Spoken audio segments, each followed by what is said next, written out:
أعوذ بالله السميع العليم من الشيطان الرجيم من همزه ونفخه ونفثه بسم الله الرحمن الرحيم يا أيها الرسل كلوا من الطيبات واعملوا صالحا.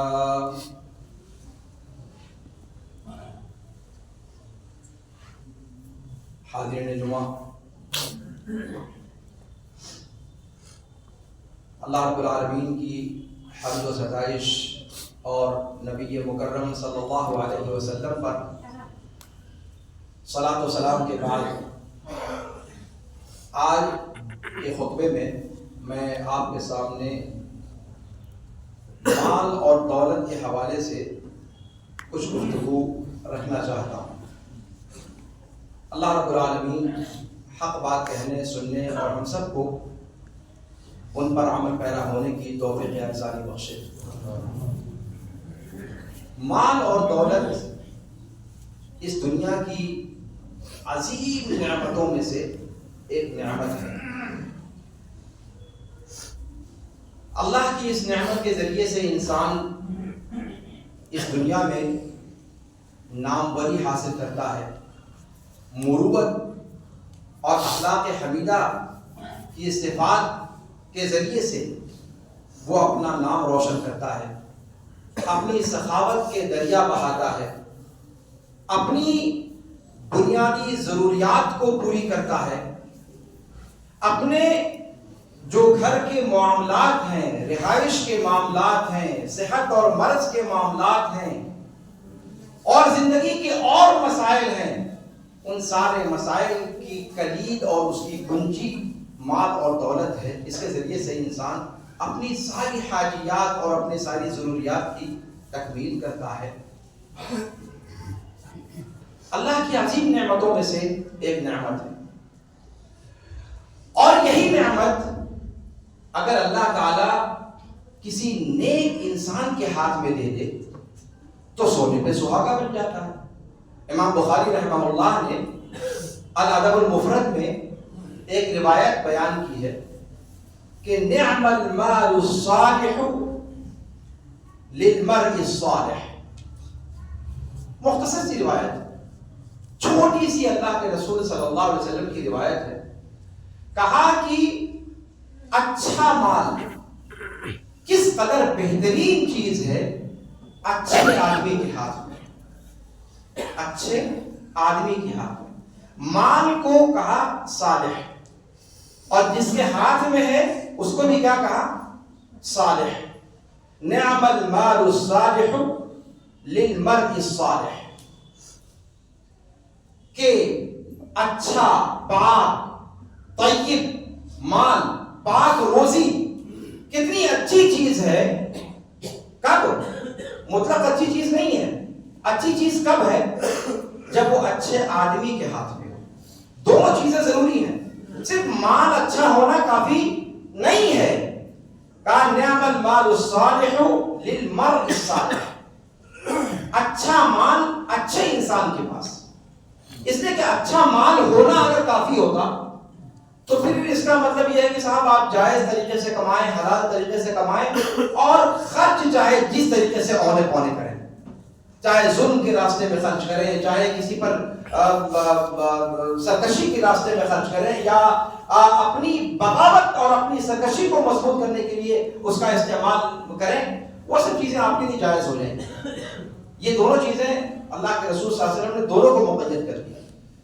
آپ کا مال بھی پاک ہونا چاہیے اور آدمی بھی پاک ہونا چاہیے. صالح آدمی کس کو کہا جاتا ہے؟ صالح کی تفسیر سفیان ثوری رحمہ اللہ نے غالباً کی ہے کہ صالح سے مراد وہ بندہ ہے جو سنت کے مطابق عمل کرتا ہے. سنت کے مطابق اللہ کے رسول صلی اللہ علیہ وسلم نے جس باب میں جو تعلیم دی ہے اس باب میں اس تعلیم کے مطابق جو عمل کرتا ہے وہ صالح بندہ ہے. تو کہا کہ نعم المال الصالح للمرء الصالح. مال کسی بھی قوم کی ریڑھ کی ہڈی ہوتا ہے. آپ جانتے ہیں اقتصاد ہر قوم کی، ہر ملت کی ریڑھ کی ہڈی ہوتا ہے، اور اسی لیے اللہ تعالیٰ نے اس کی محبت لوگوں کے دلوں میں پیوست کر دی ہے۔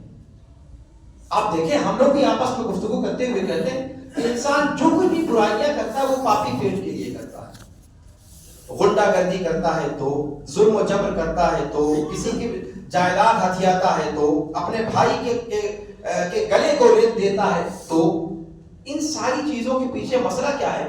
پاپی پیٹ کا سوال ہے نا یہ بات۔ یعنی اقتصاد، مال اور دولت اور پونجی، یہ انسان کی اس کی محبت انسان کے رگ و پے میں سرایت کیے ہوئے ہے۔ رب العالمین فرماتا ہے زُيِّنَ لِلنَّاسِ حُبُّ الشَّهَوَاتِ، زُيِّنَ لِلنَّاسِ حُبُّ الشَّهَوَاتِ، لوگوں کے لیے مزین کر دیا، سوار دیا گیا کس چیز کو؟ شہوات کی محبت کو۔ کس چیز کو؟ شہوات کی محبت کو، یعنی ایسی چیزیں جس کی طرف انسان کی رغبت ہوتی ہے، جس کی طرف انسان کی چاہت ہوتی ہے، ان چیزوں کی محبت کو انسان کے ذہن و دماغ میں مزین کر دیا گیا اللہ رب العالمین کی طرف سے۔ اب یہ رغبت والی چیزیں ہیں کیا؟ قرآن اس کا آگے بیان کرتا ہے، دیکھیے گا کن کن چیزوں کو بیان کرتا ہے، اور جس ترتیب سے بیان کرتا ہے وہی ترتیب اس کی خطرناکی کی بھی ہے۔ فرمایا زُيِّنَ لِلنَّاسِ حُبُّ الشَّهَوَاتِ مِنَ النِّسَاءِ، سب سے پہلے عورت۔ ہم بھی لوگ کہتے ہیں نا زن زر زمین فتنوں کی جو جڑ ہوتی، تو یہ زن سب سے پہلے نمبر پہ، قرآن نے بھی اس کو پہلے نمبر پہ رکھا۔ زُيِّنَ لِلنَّاسِ حُبُّ الشَّهَوَاتِ مِنَ النِّسَاءِ، عورت، بیویاں، والبنین، بچے۔ ساری خرافات جو ہم کرتے ہیں وہ صرف اکیلے اپنے پیٹ کے پالنے کے لیے، اکیلا پیٹ تو کتا بندر بلی بھی پال لیتا ہے۔ یہ ساری خرافات ہم مچاتے کس لیے ہیں؟ یہ طوفان بدتمیزی مچاتے کس لیے ہیں؟ اپنی اولاد کے لیے۔ زُيِّنَ لِلنَّاسِ حُبُّ الشَّهَوَاتِ مِنَ النِّسَاءِ وَالْبَنِينَ وَالْقَنَاطِيرِ الْمُقَنطَرَةِ مِنَ الذَّهَبِ وَالْفِضَّةِ، اور پھر سونے چاندیوں کے انبار، سونے چاندیوں کے انبار، یہ ہے اصل دولت جس کی محبت تیسرے نمبر پہ ذکر کی قرآن نے۔ پہلے نمبر پہ عورتوں کا ذکر کیا، دوسرے نمبر پہ اولاد کا ذکر کیا، تیسرے نمبر پہ یہ خزانے جو سونے اور چاندی کی شکل میں انسان جس کو جمع کرنے کی للک انسان کے اندر ہوتی ہے۔ وَالْقَنَاطِيرِ الْمُقَنطَرَةِ مِنَ الذَّهَبِ وَالْفِضَّةِ، اس کے بعد کہا وَالْخَيْلِ الْمُسَوَّمَةِ، نشان زد گھوڑے۔ ظاہر سی بات ہے آپ جانتے ہیں کہ گھوڑے ابھی ماضی قریب تک شان و شوکت کا استعارہ ہوا کرتے تھے، شان و شوکت کا رمز ہوا کرتے تھے۔ گاؤں کا سرپنچ ہے تو گھوڑے پر آئے گا، ہے نا، چند گاؤں کا مکھیا ہے وہ گھوڑے کی سواری کرے گا۔ تو گھوڑا یہ عام طور پر، بلکہ ابھی ماضی قریب تک جو بڑے بڑے ڈاکو ہوا کرتے تھے وہ گھوڑوں کی سواری کرتے تھے۔ تو والخیل المسومہ، اور پھر یہی گھوڑے اللہ کی راہ میں جہاد میں بھی کام آتے ہیں۔ والخیل المسومہ، تو پہلے گھوڑے کا ذکر کیا، اس کے بعد کیا کہا؟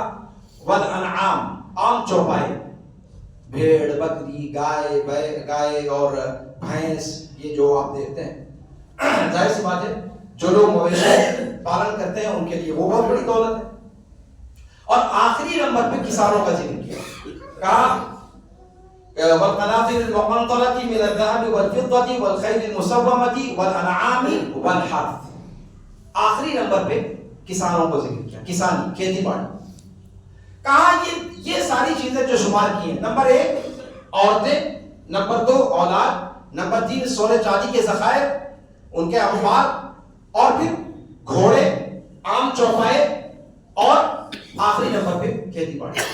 یہ وہ چیزیں ہیں جو انسان کی اقتصاد کی اساس مانے جاتے ہیں، جن پر انسانیت کا اقتصاد قائم ہے، جن کی وجہ سے انسان اقتصاد پر زیادہ توجہ دیتا ہے۔ ان ساری چیزوں کا ذکر کرنے کے بعد اب قرآن کیا کہتا ہے کہ ان چیزوں کی محبت، یہ شہوات، ان سب کو کس چیز سے تعبیر کیا قرآن نے؟ کہا کہ یہ سب شہوات ہیں، اور ان شہوات کی محبت انسان کے دلوں میں اللہ رب العالمین نے مزین کر رکھی ہے، اس کی محبت بٹھا رکھی ہے. فطری طور پر انسان کے دل میں ان چیزوں کی محبت ہوتی ہے. اللہ تعالیٰ کہتا ہے ذالک متاع الحیات الدنیا، ان میں سے جو بھی چیزیں ہیں ان میں سے ہر چیز یہ دنیاوی زندگی کی پونجی ہے. پونجی، عارضی پونجی جسے ختم ہو جانا ہے. واللہ عندہ حسن المآب، اچھا ٹھکانہ انجام اللہ رب العالمین کے پاس ہے. تو مال و دولت کے حوالے سے قرآن کا جو یہ نقطہ نظر ہے یہ واقعے کی عکاسی کرتا ہے. حقیقت یہی ہے کہ مال اور دولت یا اقتصاد، اور یہ حقیقت میں آج بھی تسلیم کیا جاتا ہے کہ یہ کسی بھی قوم کی ریڑھ کی ہڈی ہوتا ہے اور اس کی مضبوط کرنے پر توجہ دی جانی چاہیے. شریعت نے بھی اس پر ابھارا ہے. یہاں تک کہ قرآن یہ کہتا ہے کہ اللہ تعالیٰ نے آسمان و زمین کو اور اس کے درمیان کی ساری چیزوں کو تمہارے ہی لیے تو بنایا ہے. تو جب تمہارے لیے بنایا تو تم نہیں لوگے تو کون لے گا؟ وَسَخَّرَ لَكُم مَّا فِي السَّمَاوَاتِ وَمَا فِي الْأَرْضِ جَمِيعًا، جو کچھ بھی آسمانوں میں، جو کچھ بھی زمینوں کے درمیان ہے، آسمان و زمین کے درمیان، یہ سب تو تمہارا ہے، تمہارے لیے اللہ نے مسخر کر دیا ہے. لیکن جائز طریقے سے، ناجائز طریقے سے نہیں، صالح طریقے سے. اور اسی لیے اللہ رب العالمین نے اپنے رسولوں کا ذکر کرتے ہوئے کہا کہ اللہ تعالیٰ نے اپنے رسولوں کو بھی حکم دیا تھا کہ دنیا کماؤ. یا ایھا الرسل کلوا من الطیبات واعملوا صالحا، کہ اے رسولوں کی جماعت فقیر مت بن جاؤ، تلاش مت بن جاؤ، تگودو کرو، کمانے کی کوشش کرو، حاصل کرنے کی کوشش کرو. یہ چیزیں تمہارے ہی لیے رکھی ہیں اللہ نے. کلوا من الطیبات، لیکن طیبات میں سکھاؤ، طیب چیزوں کو، حلال چیزوں کو جائز طریقوں سے حاصل کرو. اگر جائز طریقے سے حاصل کرتے ہیں، آپ ان کے حقوق کا، جو مال کے حقوق ہیں ان کا خیال رکھتے ہیں، تو مال کمانا برا نہیں ہے. اللہ کے نیک بندوں میں بادشاہ بھی گزرے ہیں، سلیمان علیہ السلام، اور کہ ایسی بادشاہت اللہ نے عطا کی کہ ویسی بادشاہت آج دنیا کی سائنس ترقی کر گئی ہے اتنا زیادہ، لیکن وہ بادشاہت آج تک کسی کو نہیں ملی اور قیامت تک کسی کو نہیں ملے گی. قیامت تک حتمی طور پر کسی کو نہیں ملے گی. اگر مل سکتی تو رسول پاک صلی اللہ علیہ وسلم کو مل جاتی، اس میں کہ سب سے اعلیٰ اور عرفہ آپ صلی اللہ علیہ وسلم. لیکن آپ صلی اللہ علیہ وسلم نے جب جن کو پکڑا تھا اس موقع پر یاد آ گئی تھی بات، کہا تھا کہ سلیمان نے کہا تھا کہ رب ہب لی ملکا لا ینبغی لأحد من بعدی، اے اللہ مجھے ایسی حکومت عطا کر جو میرے بعد کسی کے لیے روا نہ ہو. اللہ کے رسول صلی اللہ علیہ وسلم کو یہ بات یاد آ گئی اور آپ پیچھے رہ گئے. تو جب ان کو نہیں ملی تو قیامت تک کسی اور کو کہاں مل سکتی ہے؟ وہ نبیوں میں سے تھے، نیکوں میں سے تھے، لیکن اللہ نے دنیا دیا نا. تو دنیا لینا، کمانا یہ برا نہیں ہے. شرط یہ ہے کہ جائز طریقے سے کمائی جائے اور جائز جگہوں پر استعمال کی جائے. اہم مسئلہ یہ ہے، جیسا کہ بخاری کی روایت میں نعم المال الصالح للمرء الصالح، اچھا مال، جائز مال، پاک طریقے سے حاصل کیا ہوا مال اور اچھے آدمی کے ہاتھ میں. اہم چیز یہ ہے، اس چیز کا خیال کریں اگر تو پھر کوئی اس کے اندر ممانعت نہیں.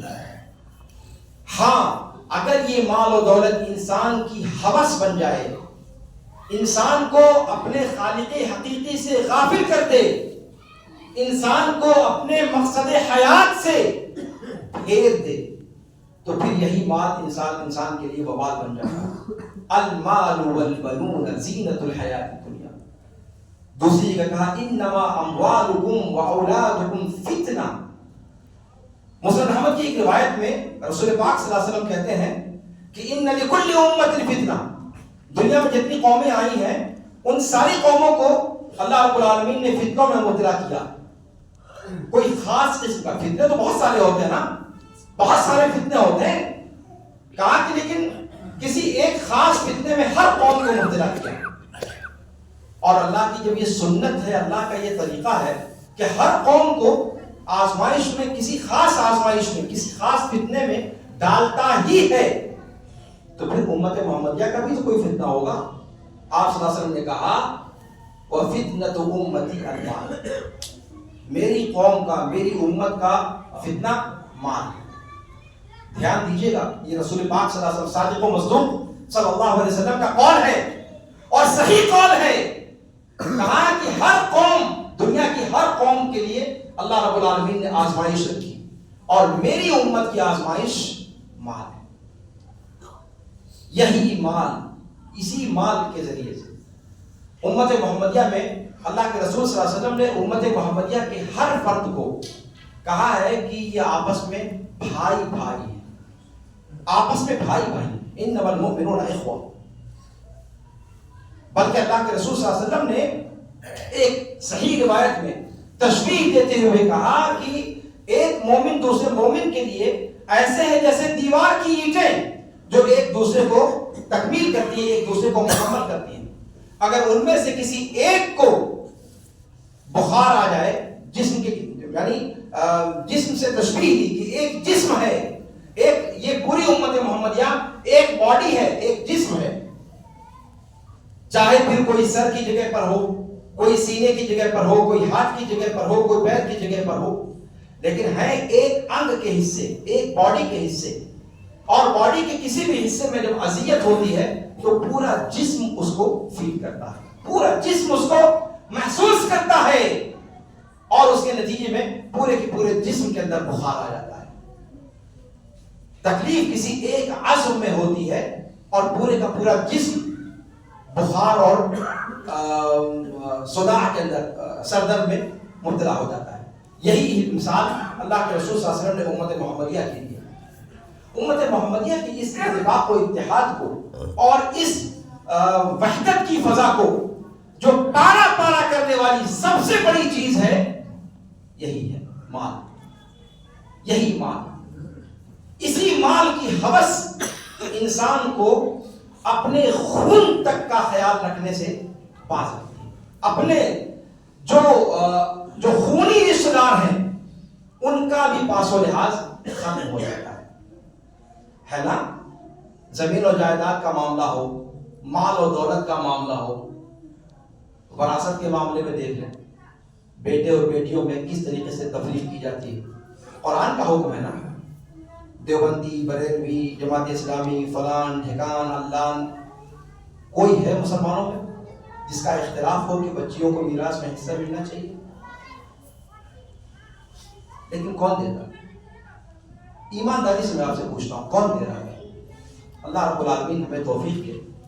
یہ نہ کہیے گا کہ مولوی لوگ نہیں بتاتے، یہ مولویوں کی بتانے کی بات نہیں، یہ قرآن کے اندر ذکر چیز ہے. اس میں کسی کا اختلاف نہیں ہے کہ فلاں کے نزدیک ہے، فلاں کے نزدیک نہیں ہے، فلاں کہتے ہیں ٹھیک ہے، فلاں کہتے ہیں چل جائے. کسی کا اختلاف، کوئی ایک مائی کا لال اس میں اختلاف کر کے دکھا دے، نص قرآنی ہے، اس کا انکار کرنے والا کافر ہو جائے گا، مسلمان ہی نہیں بچے گا.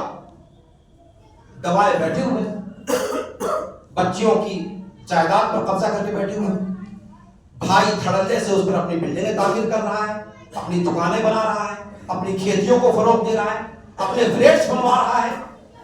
ذرہ برابر شعور ہے کہ بہن کا حصہ ہم نہیں دے رہے، قیامت کے دن اس کا ہم سے محاسبہ کیا جائے گا. دبا کر بیٹھے. مال کا مطلب کیا؟ خالی روپیہ؟ بھئی مال کی یہ سب شکلیں ہیں، یہ ساری شکلیں جو آپ دیکھ رہے ہیں، زمین کی شکل میں ہو، مکان کی شکل میں ہو، دکان کی شکل میں ہو، تجارت کی شکل میں ہو، جائیداد کی شکل میں ہو، دھڑلے سے دبا کر بیٹھے ہوئے، احساس نہیں. اس بات کو ذہن میں رکھیں آپ. اللہ کے رسول صلی اللہ علیہ وسلم نے صحیح روایت میں فرمایا ہے کہ لن تزول قدم عبد یوم القیامہ، بندے کے قدم کھسکیں گے نہیں اپنی جگہ سے جب تک کہ 3 چیزوں کے بارے میں سوال نہ کر لیا جائے. اور ان 3 چیزوں میں کون سی چیزیں؟ حدیثیں پتہ نہیں کتنی مرتبہ آپ نے سنی ہوں گی. میں حوالہ دے کر کے صرف گزر جانا چاہتا ہوں کہ یہ سب باتیں ہوائی نہیں ہے.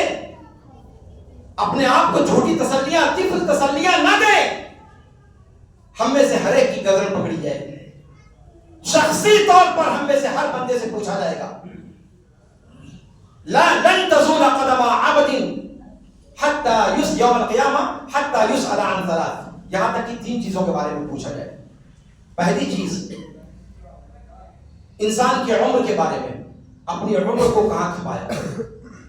دوسری چیز اس کے علم کے بارے میں، اس کی جانکاری، نالج کے بارے میں کتنا جانا اور کتنا اس کو پریکٹیکل ملایا. وعن علمہ فیما فعل، اس کے علم کے بارے میں. علم کے بارے میں جب کہا گیا ہے تو یہ نہ سمجھیے کہ جس کے پاس کسی مدرسے کا سرٹیفکیٹ ہو وہ عالم ہوتا ہے. علم کے بارے میں کہا گیا، عالم کے بارے میں نہیں کہا گیا. اور نالج ہر انسان کے پاس ہے، اس کا پرسنٹیج آپ گھٹا بڑھا سکتے ہیں. اس جو علم اس کو اللہ نے دیا، جو معرفت، جو نالج اس کے پاس پہنچا، اس نالج میں سے کتنے پر اس نے عمل کیا. اور اس حمام میں سب ننگے ہوں گے، دھیان رکھیے گا. وعن علمہ فیما فعل، جو کچھ اس نے جانا اس میں کیا کتنا، یہ دوسری چیز ہے جس کے بارے میں سوال کیا جائے گا. اور تیسری چیز وعن مالہ من این اکتسبہ وفیما انفقہ، کہاں سے کمایا اور کہاں لگایا. 2 چیزیں مال کے بارے میں، 2 چیزیں. کمائی کہاں سے کی. دھیان دیجیے گا کہ آج کل ہمارے ہاں جب اس طرح کی بات کہی جاتی ہے، لوگ کہتے ہیں بھیا ہم اپنی تجارت کو حلال رکھنے کی کوشش کرتے ہیں، حلال طریقے سے کمانے کی کوشش کرتے ہیں. حلال طریقے سے کمانا وہ بھی ابھی میں آؤں گا کہ کتنی آپ کی کوشش ہے. سب اپنے اپنے ضمیر کا محاسبہ کریں، پتہ چل جائے گا کہ کون کتنے پانی میں ہے. سب تجارت پیشہ لوگ ہیں، سب کی دکان ہے، تجارت ہے، کسی کا کوئی کاروبار ہے، کسی کا کوئی کاروبار ہے. ابھی میں کچھ تفصیل میں آپ کے سامنے لاؤں گا. اور وہاں ایمانداری کے ساتھ، ہمیں نہیں، کسی اور کو نہیں، زید کو، عمر کو، بکر کو، آپ اپنی ذات کے ساتھ بیٹھیے. اس لیے کہ معاملہ قیامت کے دن آپ کا ہوگا، آپ کو جواب دہی کرنی ہے. دنیا میں کسی کو مطمئن کرنے کی ضرورت نہیں ہے. اگر آپ مطمئن ہیں، آپ کا ضمیر مطمئن ہے، تو پھر اطمینان رکھیے، آپ انشاءاللہ آپ کا بیڑا پار. آپ اپنے آپ کو جواب دیجیے. ہاں کیا مسئلہ میں کہہ رہا تھا، گفتگو میں شاید اس کا سرا چھوٹ گیا. ہاں یہ کہہ رہا تھا کہ حلال طریقے سے کمائیں اور حلال جگہ پر خرچ کریں. اس لیے کہ یہ چیز ایسی ہے نا، بڑی ظالم چیز ہے. یہ پیسہ جو ہے نا بڑی ظالم چیز ہے. انسان کی نیت کو کیسے خراب کر دیتی ہے انسان کو اندازہ نہیں ہوتا. اسی لیے دھوکہ، فریب، غش اس کے اندر بہت زیادہ ہے. اللہ کے رسول صلی اللہ علیہ وسلم کی ایک پیاری حدیث ہے، فرمایا لا تناجشوا لا تناجشوا ولا تحاسدوا ولا تباغضوا ولا تدابروا ولا يبع بعضكم على بيع بعض.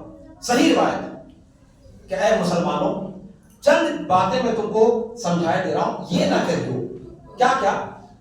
اس میں سے ایک کہا کہ لا تناجشوا، اپنے خرید و فروخت کے باب میں، تجارت کے معاملے میں ایک دوسرے پر مول بھاؤ بڑھانے کے لیے خالی اس میں حصہ نہ لو. مول بھاؤ کرنے کے لیے خالی ایک آدمی کوئی چیز بیچ رہا ہے، ایک زمین بیچ رہا ہے، کسی تیسرے کو پتا چلا، کہا کتنے میں بیچ رہا ہے، کہا کہ 25 لاکھ میں بیچ رہا ہے. کہا بھیا میں نے سنا ہے کہ آپ زمین بیچنے والے ہیں، میں آپ کو 30 لاکھ روپے دوں گا. لینا نہیں ہے، مقصد لینا نہیں. اور ویسے بھی جب آپ کو معلوم ہو جائے کہ ایک جگہ کوئی بات کر رہا ہے، تو جب تک ان لوگوں کی بات ڈیل فائنل یا ٹوٹ نہ جائے تب تک آپ اس پر بات نہیں ڈال سکتے. یہ شرعی آداب ہے نا خرید و فروخت کی. لیکن آپ بیچ میں پڑ کر کے صرف دام بڑھانے کے لیے آپ بیچ میں پڑ جاتے ہیں، یا پھر یہ جانتے ہوئے کہ کوئی خریدنے میں دلچسپی لے رہا ہے، آپ اس کو اذیت پہنچانے کے لیے، اس کو تکلیف پہنچانے کے لیے بیچ میں پڑ جاتے ہیں.